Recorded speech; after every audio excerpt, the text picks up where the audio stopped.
Hello friends, आज हम बात करने वाले हैं एग्जांपल्स के बारे में जो बेस्ड है कॉम्बिनेशन पर। ठीक है, तो चलिए शुरू करते हैं। तो फर्स्ट है अपना, there are 7 candidates for post in how many ways can a selection of 4 be made amongst them so that first है 2 persons whose qualifications are below are excluded. ठीक है, तो दो वो लोग हैं जिसको हम क्वालिफिकेशन बेस्ड पर उसको हम नेगलेक्ट करेंगे, उसको हम सिलेक्शन में नहीं लेंगे। ठीक है, तो यहाँ पे अगर मैं बात करूँ तो n इज इक्वल टू है 7। ठीक है, टोटल है 7%।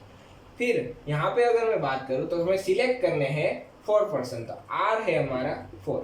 ठीक है, और यहाँ पे दो कैसे लोग हैं जिसको हमें क्वालिफिकेशन बेस्ड पर एक्सक्लूड करना है, यानी उसको हमें इंक्लूड नहीं करना, तो उसको हमें नहीं लेना।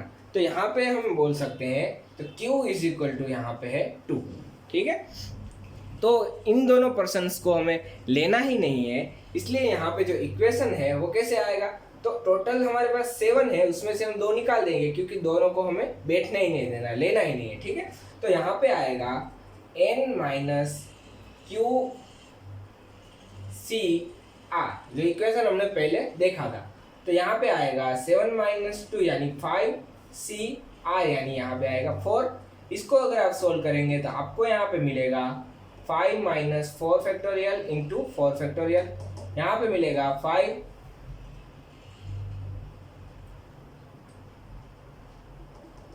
4 factorial divided by 1 factorial into 4 factorial. तो यहाँ पे निकल जाएगा तो टोटल आएगा यहाँ पे 5।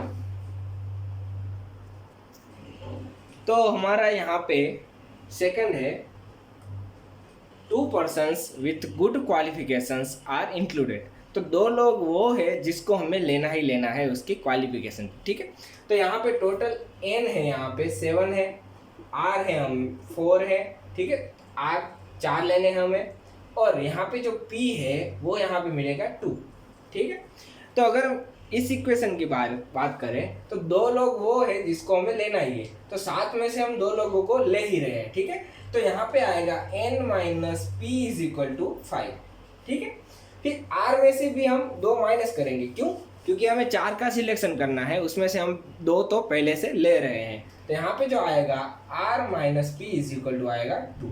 ठीक है, तो इक्वेशन आएगा n minus P C R minus P, तो यहाँ पे आएगा 5c2।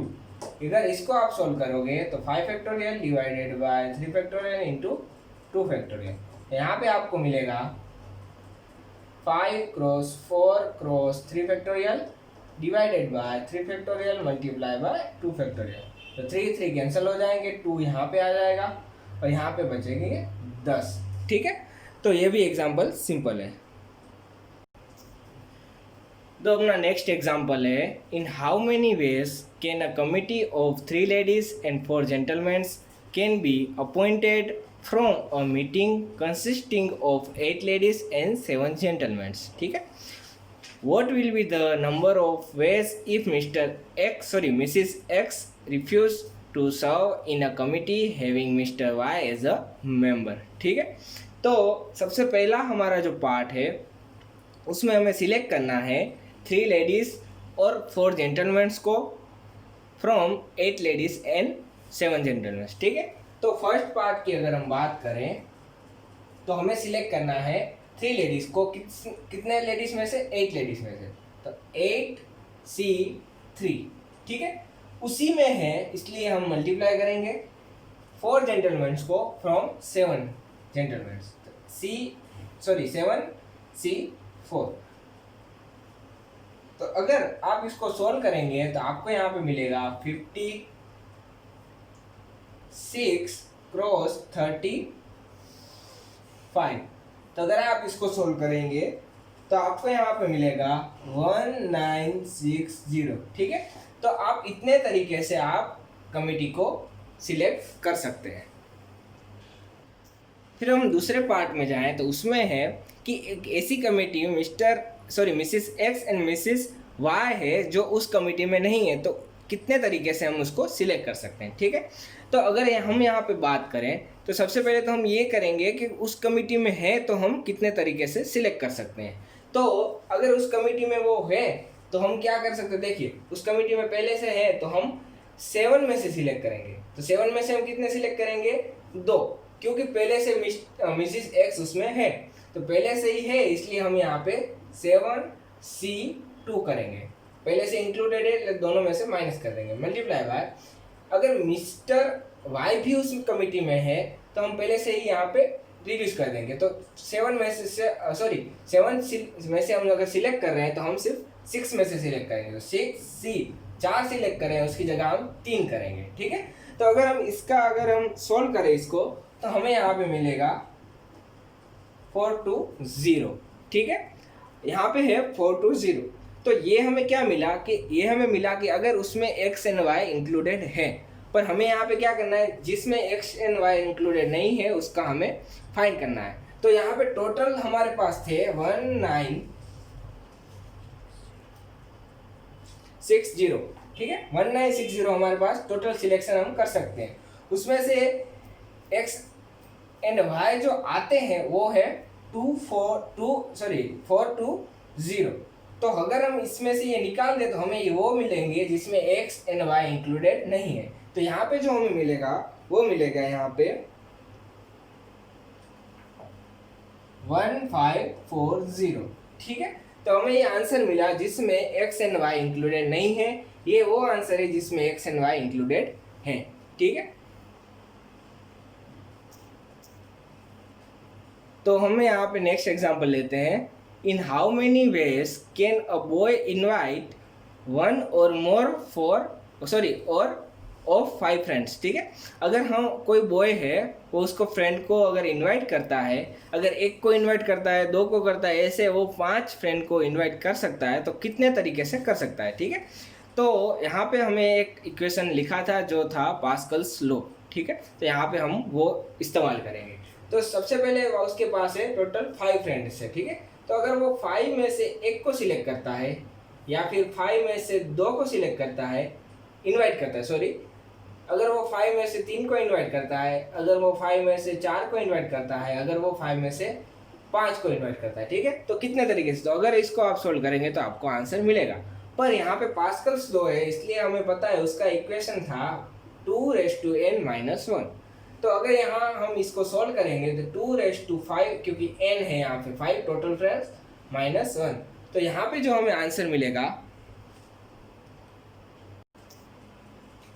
यहाँ पे हमें मिलेगा 441। तो ये है इसका आंसर।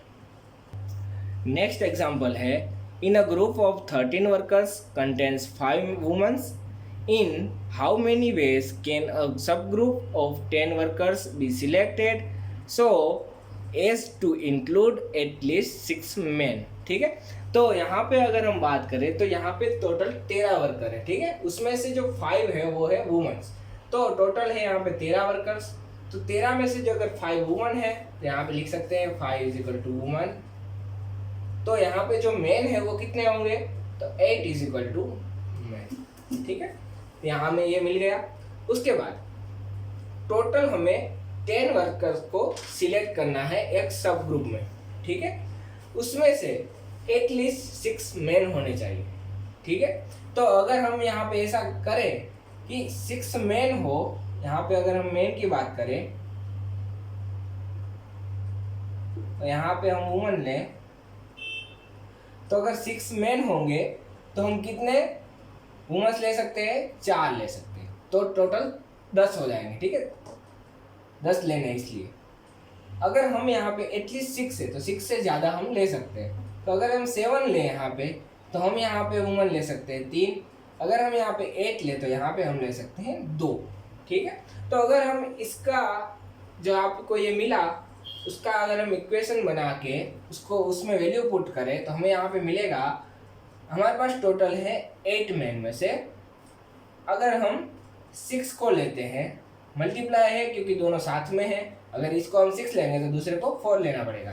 तो इसलिए हमें पहली कंडीशन के लिए क्या करेंगे, तो यहाँ पे हमारे पास है 5 वुमेन्स है तो 5C4, ठीक है, बीच में प्लस आएगा। फिर दूसरी कंडीशन आएगी 8C7, अगर 8 में से 7 को लें और 5 में से हम 3 को लें प्लस तीसरी कंडीशन है 8 में से 8 को लें और 5 में से 2 को लें, ठीक है। तो अगर आप इसको सॉल्व करेंगे तो आपको यहाँ पे मिलेगा 230। तो वो इतने वेज हैं जिसकी में आप सब ग्रुप बना सकते हैं 10 वर्कर्स का, ठीक है। नेक्स्ट एग्जाम्पल है अपना, in how many ways 15 things be divided into 3 groups of 4, 5, 6 things respectively. तो ये जो अपना एग्जाम्पल है वो बेस्ड है ग्रुपिंग के ऊपर, ठीक है। तो हमने यहाँ पे सीखा था कि अगर टोटल थिंग्स को अगर हमें 3 ग्रुप में डिवाइड करना है, 4, 5, 6 ग्रुप में, और अगर वो सेम आइडेंटिटी है और डिफरेंट आइडेंटिटी है, ठीक है। तो यहाँ पे हमें कुछ दिया नहीं है तो हम लेंगे उसको डिफरेंट आइडेंटिटी, ठीक है। तो यहाँ पे अपने पास इक्वेशन था 15 फैक्टोरियल, यानी अगर हम इक्वेशन के बारे में बात करें तो था अपने पास 2p factorial, p factorial, q factorial, r factorial, ठीक है। तो टोटल थिंग्स है अपने पास 2p यानी अपने पास 15 है, तो 15 फैक्टोरियल, और यहाँ पे उसको डिवाइड करना है 4 में, 5 में और 6 में। तो यहाँ पे 4 फैक्टोरियल, 5 फैक्टोरियल एंड 6 फैक्टोरियल। तो ये आपका सॉल्यूशन है, अगर आप इसको सॉल्व करेंगे तो आपको आपका आंसर मिल जाएगा। नेक्स्ट एग्जाम्पल है अपना, a student is to answer 8 out of 10 questions on an examination, ठीक है। तो फर्स्ट है अपना, how many choice has he. तो उसके पास टोटल कितनी चॉइस होगी, ठीक है। तो बहुत सिंपल है, फर्स्ट है तो 10 में से 8 के आंसर दिए, यानी कि 10C8, ठीक है। तो उसके पास टोटल चॉइस होगी 45, ठीक है। बहुत सिंपल है। फिर हम दूसरा लेते हैं, यह था अपना फर्स्ट। फिर हम लेते हैं दूसरा, how many if he must answer the first 3 questions. अगर वो 3 क्वेश्चंस का आंसर देता है, ठीक है। तो आप यहाँ पे ऐसा समझिए कि 10 क्वेश्चन दिए हैं, उसमें से 8 को अटेम्प्ट करता है पर आंसर सिर्फ 3 का लिखता है, ठीक है। अटेम्प्ट करता है पर कुछ नहीं लिखता, सिर्फ आंसर है वो 3 का लिखता है, ऐसे आप समझिए सिर्फ, ठीक है। तो टोटल यहाँ पे है 10, तो n आएगा यहाँ पे 10, r आएगा 8 क्योंकि 8 आंसर दे, और यहाँ पे है p इज इक्वल टू 3, तो 3 को लेना है। उसका मतलब हुआ n minus p is equal to 7, क्योंकि 10 क्वेश्चन है उसमें से वो 3 का ही आंसर देता है, तो यहाँ पे हम सिलेक्ट करेंगे सिर्फ 7 में से, ठीक है। 3 का तो वो आंसर दे देता है, तो अगर वो 3 का आंसर दे देता है तो बाकी कितने तरीके उसके पास बचते हैं ये हमें यहाँ पे फाइंड आउट करना है। तो अगर वो 3 का आंसर दे देता है तो उसका मतलब है 10 में से सिर्फ 7 ही क्वेश्चन यहाँ पे बचेंगे। फिर दूसरा है अपना r minus p is equal to 5। तो r है वो टोटल क्वेश्चन है, सॉरी आंसर दिए हुए हैं। अगर वो 3 का तो दे देता है तो उसके पास बचते हैं 5 क्वेश्चन जिसका वो आंसर दे सकता है। तो यहाँ पे हम 5 में से सिलेक्ट करें, तो 7C5। तो अगर आप इसका आंसर लेंगे तो आपको यहाँ पे मिलेगा 21, ठीक है। फिर से एक बार बात करता हूँ, तो 10 क्वेश्चन है और उसमें से वो 8 का आंसर देता है, पर अगर पहले से ही वो 3 के आंसर देता है, मस्ट लिखा है, ठीक है। तो 3 के आंसर देता है, उसका मतलब है 3 के आंसर तो वो देगा, तो p इज इक्वल टू 3। तो अब बचे कितने, तो 7 में से हम सिलेक्ट करेंगे क्योंकि 10 में से 3 निकल जाएंगे, और 5 ही सिलेक्ट करेंगे क्योंकि 3 का तो उसने पहले से दे दिया है, तो यहाँ पे आएंगे 21, ठीक है। फिर अगर हम लास्ट की बात करें, लास्ट है अपना how many if he must answer at least 4 of the first 5 questions. कि अगर वो फर्स्ट 5 में से सिर्फ 4 का आंसर देता है, जैसे कि मैं यहाँ पे बात करूँ तो फर्स्ट 5 में से सिर्फ 4 का आंसर देता है, तो 5C4, 5 में से 4 का आंसर दिया, मल्टीप्लाई, अब 4 का आंसर दे दिया तो टोटल उसको आंसर देने हैं 8 के, तो 4 के पहले से ही दे दिया, तो अब बचेंगे कितने, 4। तो वो किस में से देगा, तो 5 में से उसने 4 के आंसर दिए, तो दूसरे 5 बचे उसमें से वो कितने का देगा, 4 के। तो टोटल यहाँ पे 8 हो जाएंगे और यहाँ पे 10 हो जाएंगे। तो ये एक कंडीशन यहाँ पे बनती है। यहाँ पे एटलीस्ट लिखा है, तो हम अगर एटलीस्ट 4 लिखे तो अगर वो 5 के आंसर देता है तो फर्स्ट 5 में से अगर वो 5 के आंसर देता है तो बाकी के 5 में से वो कितने का देगा, 3 का, क्योंकि टोटल हमें 8 के आंसर देने हैं। ठीक है, तो अगर आप इसको सोल्व करेंगे तो आपको यहाँ पे मिलेगा 35, ये है उसका आंसर। तो नेक्स्ट एग्जांपल है अपना, given and points in a space no 3 of which are collinear, यानी एक ही लाइन में नहीं है, कोलिनियर। ठीक है, and no four coplanar, coplanar यानी एक प्लेन पे नहीं है।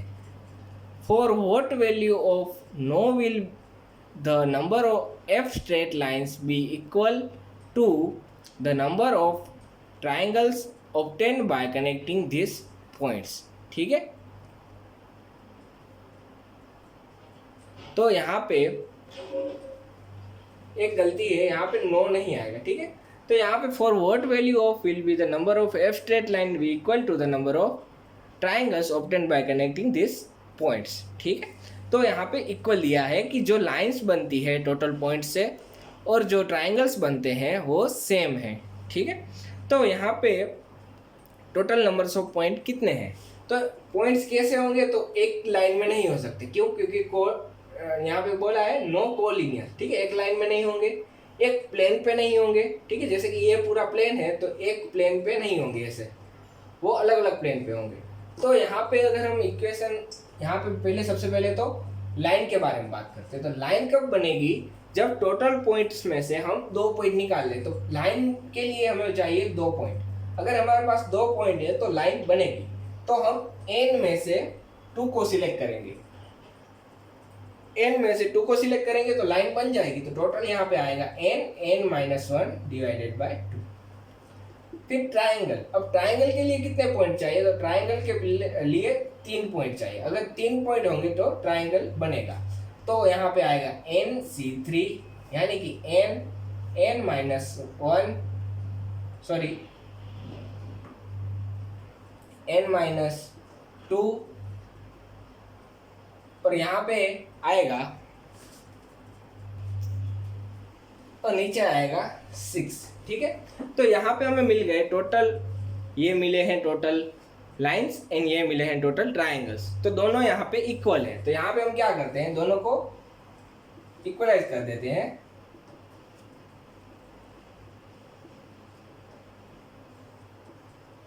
तो यहाँ पे जो आंसर मिलेगा n = 5 मिलेगा। ये निकल जाएंगे, ये निकल जाएंगे, इसको सोल्व करेंगे आप तो आपको जो आंसर मिलेगा 5, यानी कि यहाँ पे टोटल पॉइंट्स होंगे 5। अपना नेक्स्ट एग्जांपल है, a question paper is divided into 3 groups A, B and C which contains 4, 5 and 3 questions respectively, and examinee is required to answer 6 questions taking at least 2 from A, 2 from B and 1 from C. In how many ways he can answer? ठीक है, तो यहाँ पे total A के पास है 4 question, ठीक है, B के पास है 5 क्वेश्चन, C के पास है 3 क्वेश्चन है। ठीक है, तो A है एटलीस्ट 2 क्वेश्चन के आंसर देगा। ठीक है, तो A जो है वो देगा एटलीस्ट 2 क्वेश्चन के आंसर देगा। B भी एटलीस्ट 2 के आंसर देगा और C है वो एटलीस्ट 1 का आंसर देगा। ठीक है, तो वो कितने तरीके से उसके आंसर दे सकते हैं। तो यहाँ पे अगर हम बात करें तो एटलीस्ट अगर ये 2 का आंसर देगा, जैसे कि A की बात करें तो अगर A है वो एटलीस्ट 2 का आंसर देगा, यहाँ पे लिख लेते हैं सबसे पहले A, B, C। अगर A 2 का आंसर देगा और B भी अगर 2 का आंसर देगा तो C कितने का आंसर देगा, 2 का, क्योंकि टोटल कितने के आंसर देने हैं, 6 क्वेश्चन के आंसर देने हैं, ठीक है। तो अगर ये 2 का देगा, ये 2 का देगा और ये 2 का, तो टोटल यहाँ पे हो जाएंगे 6। ये पहली कंडीशन अपनी बनती है, ठीक है। तो ये है अपनी फर्स्ट कंडीशन। दूसरी की बात करें तो यहाँ पे जो ए है वो एटलीस्ट 2 दे सकता है, अब 2 से ज़्यादा भी कर सकता है, ठीक है। तो अगर 2 से ज़्यादा किया यानी यहाँ पे वो दे सकता है 3 के आंसर। तो बी को क्या करना पड़ेगा, तो बी को यहाँ पे देना पड़ेगा, अगर वो यहाँ पे 3 कर देता है, यहाँ पे बी में भी अगर 3 कर देता हूँ तो क्या होगा यहाँ पे, तो यहाँ पे वो 3 और 3 यहाँ पे 6 हो जाएंगे। तो सी को आंसर देना है एटलीस्ट 1 का, एक का तो देना ही है। तो यहाँ पे मैं बी का 3 नहीं कर सकता, तो यहाँ पे मुझे रखना पड़ेगा बी का 2 रखना पड़ेगा, ठीक है। और यहाँ पे मैं कर देता हूँ सी का 1। अगर मैं तीसरी कंडीशन यहाँ पे लूँ तो यहाँ पे अगर ए है वो एटलीस्ट उसको 2 का तो देना है, तो यहाँ पे मैं 2 कर दूँ। अगर बी 3 का देता है तो इसको अगर 1 का देना पड़ेगा, ठीक है। तो अपने पास ये 3 कंडीशन है। तो इस 3 कंडीशन को अगर आप इक्वेशन में डालेंगे, जैसे कि 4C2 पहली condition multiply by 5C2 multiply by 3C2 first condition हो गई। अब second condition 4C3 multiply by 5C2 multiply by 3C1, ठीक है। अब तीसरी condition 4C2 multiply by 5C3 multiply by 3C1। अगर आप इसको सोल्व करेंगे तो आपको यहाँ पे आंसर मिलेगा 480। तो ये आपके हैं टोटल वेज, इसकी मदद से वो आंसर दे सकते हैं, ठीक है। तो ये है आपका आंसर। नेक्स्ट क्वेश्चन है, इन how many ways can a person choose 1 और more of the 4 electrical appliances TV, refrigerator, washing machine and radiogram. अब वो जो पर्सन है वो क्या करता है, देखिए वो या फिर वो क्या कर सकता है, टीवी ले सकता है, ठीक है, या फिर टीवी फ्रिज ले सकता है, या रेफ्रिजरेशन वॉशिंग मशीन ले सकता है, 2 ले सकता है कोई भी, या फिर वो कोई भी 3 ले सकता है, या कोई भी 4 ले सकता है। तो टोटल उसके पास कितने वेज होंगे वो हमें फाइंड आउट करना है, ठीक है। तो अगर वो 4 में से सिर्फ 1 लेता है, कोई भी 1 लेता है, ठीक है, तो एक कंडीशन हो गई, कोई भी 1 लेगा। अब दूसरी कंडीशन, अगर वो 4 में से 2 लेता है, कोई भी 2, ठीक है, ये दूसरी कंडीशन हो गई।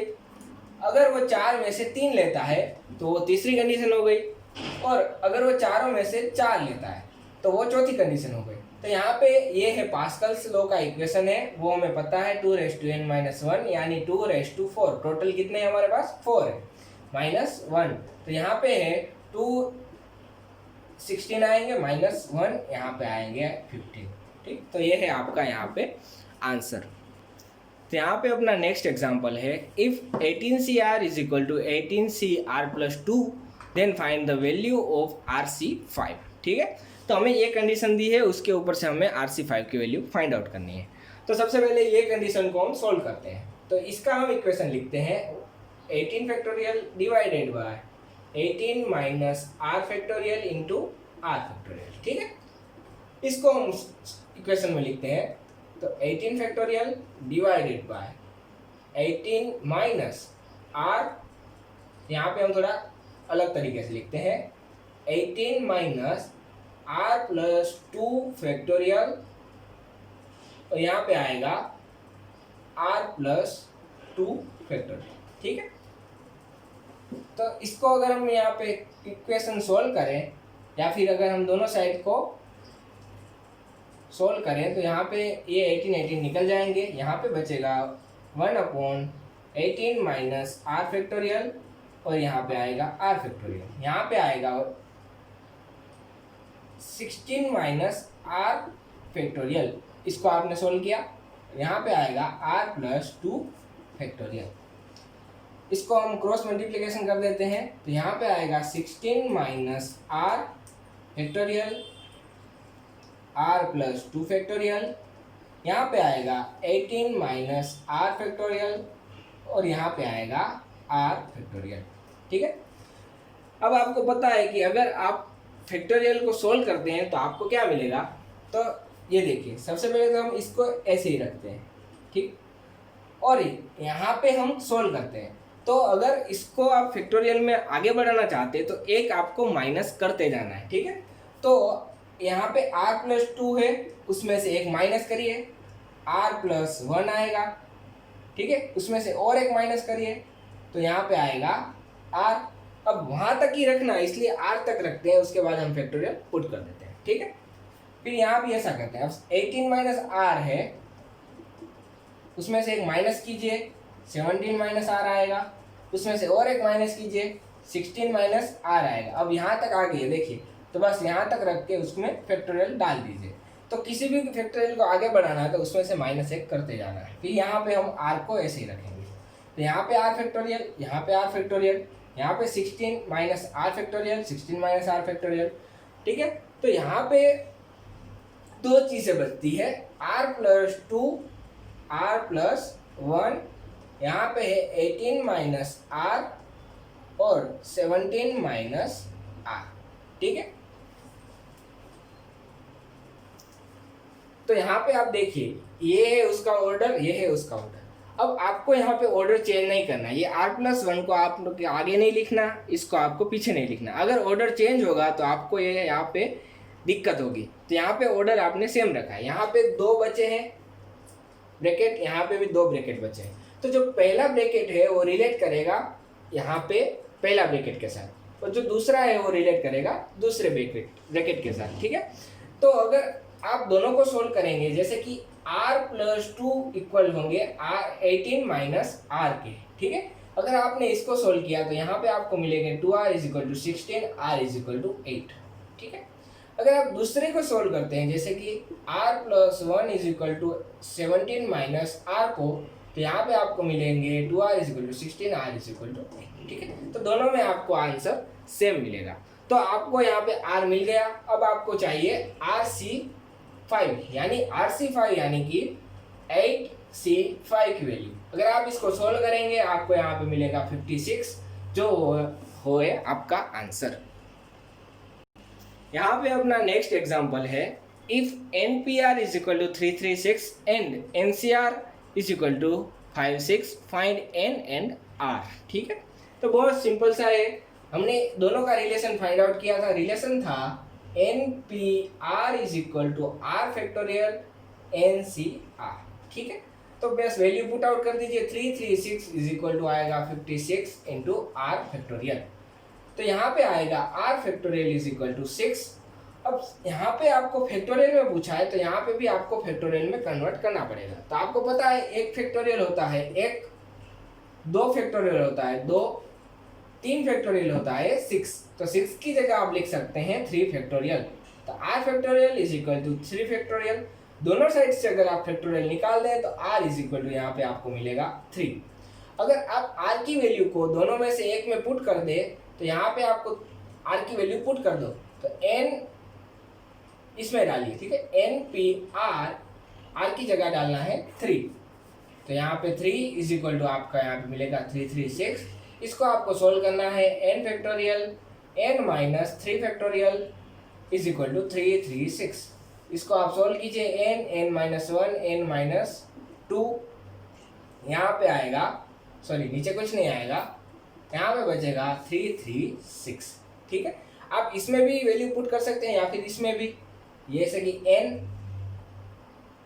NC3 इज इक्वल टू 56, तो n factorial n minus 3 factorial और यहाँ पे 3 फैक्टोरियल इज इक्वल टू 56। ठीक है, तो आप दोनों को यहाँ पे सोल्व कर सकते हैं। तो जब आप इसको सोल्व करेंगे तो आपको इसको कन्वर्ट करना पड़ेगा। तो हमने यहाँ पे दोनों लिख लिए हैं, उसमें हम दोनों में से कोई भी एक सोल्व कर सकते हैं। जनरली हम ये सोल्व करेंगे अगर, तो हमें इसके यहाँ पे फैक्टर्स लिखने पड़ेंगे। सबसे पहले 336 के तो फैक्टर्स आप ऐसे निकाल सकते हैं, 336। ठीक है, आप अगर इसको सोल्व करेंगे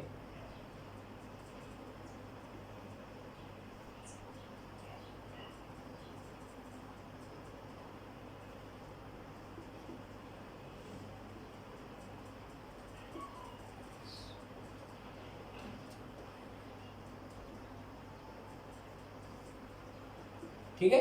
तो ये है आपके फैक्टर्स, क्या है 2 2 2 2 3 और 7, ठीक है। तो आपको इसको एक सीरीज में कन्वर्ट करना है, जैसे कि n में से एक निकाला तो n-1, 2 निकाले तो n-2, तो ऐसे आपको इसको डिवाइड करना है। तो कैसे करेंगे, तो देखिए मैं इस 3 की पेयर बनाता हूँ, इस 2 की पेयर बनाता हूँ और 1 की, तो यहाँ पे आएगा 8, इन 2 का आएगा 6, इन 2 का आएगा 7। अगर इसको मैं सीरीज में लिखूँ तो 8 7 6। अगर मैं यहाँ पे n की वैल्यू 8 लेता हूँ तो n-1 यानी 8 माइनस 1 कितना हुआ, 7 आ जाएगा। 8 - 2 कितना हो जाएगा, 6 हो जाएगा। तो यहाँ पे मैं क्या कर सकता हूँ, देखिए तो यहाँ पे मैं लिख सकता हूँ n-1 n-2 is equal to 8 cross 7 cross 6। तो n आएगा 8, n-1 आएगा 7 और n-2 आएगा 6। यानी अगर मैं इसको अगर कंपेयर करूँ तो n इज इक्वल टू 8, ये इसके साथ कंपेयर करेंगे, ये इसके साथ कंपेयर करेंगे, ये इसके साथ करेंगे, तो n-1 इज इक्वल टू 7, तो n इज इक्वल टू आएगा 8, n-2 इज इक्वल टू 6, तो n आएगा 8। तो तीनों में n कॉमन आ रहा है, तो n की वैल्यू मुझे मिलेगी 8 और r की वैल्यू मुझे मिलेगी 3, ठीक है। नेक्स्ट एग्जाम्पल है, if RC12 is equal to RC8 find 22CR, ठीक है। तो हमें r की वैल्यू फाइंड आउट करनी है, उसके ऊपर से हमें ये मिल जाएगा। तो r की वैल्यू के लिए हम यहाँ पे इक्वेशन में वैल्यू पुट आउट करते हैं, तो यहाँ पे आएगा r-12 फैक्टोरियल और यहाँ पे आएगा 12 फैक्टोरियल, यहाँ पे आएगा r फैक्टोरियल, r-8 फैक्टोरियल, यहाँ पे आएगा 8 फैक्टोरियल। आप ये निकाल दें, इसको क्रॉस मल्टीप्लिकेशन करें तो यहाँ पे आएगा 8 minus r factorial 8 factorial, sorry 8 minus 8 factorial 8 factorial, r minus 12 factorial 12 factorial, ठीक है। इसको माइनस करें या फिर इसको माइनस करें, तो किसको माइनस करेंगे, तो इसको करेंगे तो क्या आएगा r-9 r-10, ठीक है। तो r-8 r-9 r-10 r-11 r-12 factorial, वहाँ तक ही करेंगे, ठीक है। फिर 8 को हम ऐसे ही रखते हैं, नीचे लिख देता हूँ, इसको हम ऐसे ही रखते हैं, इसको हम करते हैं 12 11 10 9 8 फैक्टोरियल। अब यहाँ से 8 यहाँ से निकल जाएगा, ये यहाँ से निकल जाएगा, ठीक है।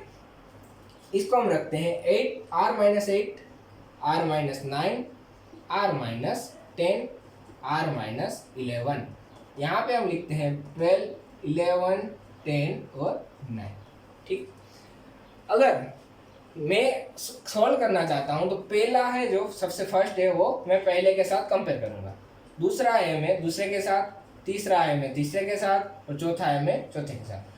अगर मैं सबको कंपेयर करूँगा तो मुझे r की वैल्यू सेम मिलेगी, जैसे कि r-8 को कंपेयर करता हूँ 12 के साथ तो r मिलेगा 20, ठीक है। अगर मैं r-9 को कंपेयर करता हूँ 11 के साथ तो r मिलेगा 20, तो सब में आपको r की वैल्यू सेम मिलेगी। तो बस आपको इसमें r की वैल्यू मिल गई, उसको आपको यहाँ पे पुट करना है 22C20 में।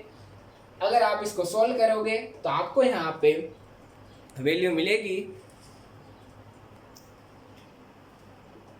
231, ठीक है। तो यह है आपका आंसर। तो अपना लास्ट एग्जाम्पल है, if x is not equal to y and 11cx is equal to 11py, they find the value of x plus y, ठीक है। तो हमें x प्लस वाई की वैल्यू फाइंड आउट करनी है इसके ऊपर से, ठीक है। तो सबसे पहले इसका हम इक्वेशन लिख लेते हैं, तो इसका आएगा 11 फैक्टोरियल, ठीक है, 11 माइनस x फैक्टोरियल और x फैक्टोरियल, यहाँ पे हम लिखे तो 11 फैक्टोरियल, यहाँ पे आएगा 11 माइनस y फैक्टोरियल, ठीक है। फिर ये हम दोनों क्रॉस निकाल देते हैं दोनों साइड से, फिर अगर हम क्रॉस मल्टीप्लिकेशन करें 11 माइनस y फैक्टोरियल, यहाँ पे आएगा 11 minus x factorial into x factorial. अब ये जो है वो आपको ट्रायल एंड एरर मेथड से फाइंड आउट करना पड़ेगा, ठीक है। तो ट्रायल एंड एरर मेथड क्या कहता है कि अगर आप एक वेरिएबल की वैल्यू डिसाइड करते हैं उसके ऊपर से आपको दूसरी मिलेगी, जैसे कि मैं यहाँ पे x की वैल्यू पुट करता हूँ, अगर मैं x इज इक्वल टू 1 लेता हूँ तो यहाँ पे क्या आएगा, तो यहाँ पे बचेगा 10 फैक्टोरियल और यहाँ पे आएगा 1 फैक्टोरियल। ठीक है, ध्यान से समझिएगा, अगर मैं x की वैल्यू 1 लेता हूँ तो यहाँ पे वैल्यू में पुट करता हूँ x इज इक्वल टू 1, तो यहाँ पे मिलेगा 10 फैक्टोरियल और यहाँ पे मिलेगा 1 फैक्टोरियल। तो यहाँ पे मुझे y की वैल्यू लेनी पड़ेगी, दोनों को इक्वल करने के लिए y भी मुझे लेना पड़ेगा 1, तो ही यहाँ पे आएगा 10 फैक्टोरियल। तो दोनों की वैल्यू यहाँ पे सेम होगी, पर यहाँ पे बोला है x is not equal to y, यानी x और y की वैल्यू यहाँ पे सेम नहीं है।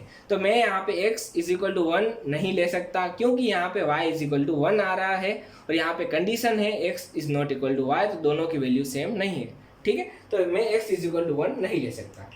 फिर मैं यहाँ पे लेता हूँ x इज इक्वल टू 2। अगर मैं x इज इक्वल टू 2 लूँ तो यहाँ पे मुझे मिलेगा 9 फैक्टोरियल और यहाँ पे मुझे मिलेगा 2 फैक्टोरियल। तो यहाँ पे 9 फैक्टोरियल है, यहाँ पे 2 फैक्टोरियल है, तो मैं y की वैल्यू कौन सी लूँ जिससे मुझे ये वाली वैल्यू मिले।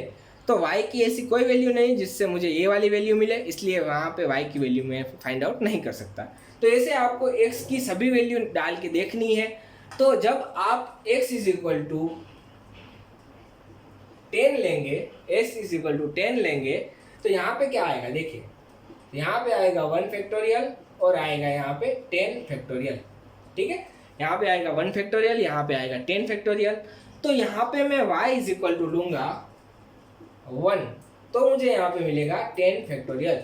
अब दोनों साइड की वैल्यू है वो सेम है और कंडीशन देखिए x is not equal to y, यानी 10 और 1 वो दोनों सेम नहीं है, तो ये कंडीशन भी यहाँ पे सेटिस्फाई हो रही है। तो उसका मतलब ये है कि x की वैल्यू आएगी 10, y की वैल्यू आएगी 1। सो हमें यहाँ पे फाइंड आउट करना है x प्लस वाई, तो is equal to 10 plus 1 is equal to यहाँ पे आएगा 11। तो ये है अपना answer. So thank you for watching.